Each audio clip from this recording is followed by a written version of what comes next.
ఓం శాంతి. బ్రహ్మబాబా జీవిత చరిత్ర కంటిన్యూ చేస్తున్నాం.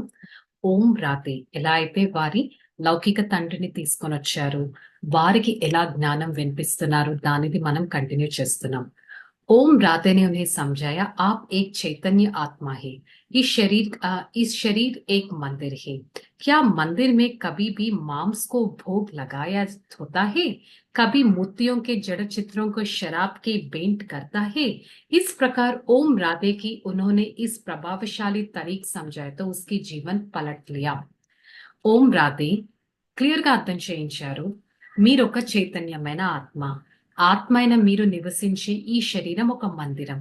ఎక్కడన్నా మందిరంలో మాంసం తినిపించడం చూసారా? మందిరంలో ఒక మందు తాగించడం చూసారా మీరు? మరి ఎందుకు ఆ ఫుడ్ మీ పైన ఎంత ప్రభావం పడుతుందంటే మీరు ఎందుకు జాగ్రత్తగా ఉండటం లేదు? ఈ విధంగా తను ఎక్స్ప్లెయిన్ చేయించడంతో వారి జీవితమే మారిపోయింది. उन्हें अपनी अपनी अंतरात्मा में ऐसा महसूस हुआ जिन्होंने मांस शराब आदि का सेवन करके तथा क्रोध और अशुद्ध व्यवहार आदि से बहुत पाप किए. ఓం రాధా ఎక్స్ప్లెయిన్ చేయగానే వారి అంతరాత్మకి ఎంతో ఎక్స్పీరియన్స్ అయింది. అరే నేను ఈ మాంసము షరాబ్ మందు ఎంతగా తీసుకున్నానంటే అది నన్ను క్రోధిగా అశుద్ధ ఆత్మగా చేసేసింది. నేను తెలియకుండా ఎన్నో పాపాలు చేసేసాను. साथ साथ उन्हें इस बात का मनन करते हुए अनेकों आत्माओं का नशा चढ़ा हुआ। मैं शरीर रूपी मंदिर में रहने वाली अपने आदि स्वरूप में एक చైతన్య దేవత हूँ.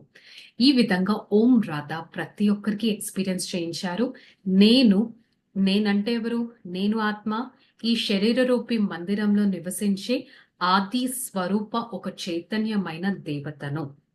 मन के दोनों लहरें लेकर वे घर आए. उन्होंने शराब की बॉटल उठकर बाहर सड़क कर फेंकन शुरू कर दिया है. సో ఈ విధంగా ఎక్స్ప్లెయిన్ చేశాక వారి తండ్రి గారు ఇంటికి వెళ్లారు. ఇంటికి వెళ్ళగానే మందు బాటిల్స్ చూడగానే వెంటనే వాటన్నిటిని బయటకి ఇసిరేసేశారు. वे विलायत शराब भी बहुत कीमती बोलती थी. उन्हें बोलने फेंक कर देकर उसके लौकिक भाई बोल दादा आप उन्हें सकड़ कर क्यों पकड़े हैं?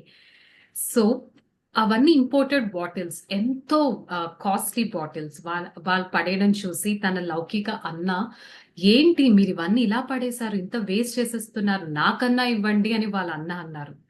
मेरी पिताजी ने कहा जो पाप का काम हमने छोड़ दिया वह आपसे नहीं कराना है. ఏ పాప పని అయితే నేను వదిలేశాను నేను ఎందుకు నీకు ఇస్తాను అని వారి తండ్రి అన్నారు.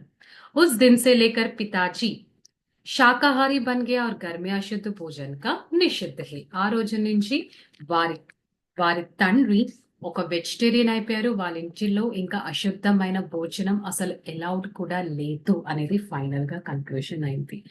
రేపు మళ్ళీ మనం కంటిన్యూ చేద్దాం. ఓం శాంతి.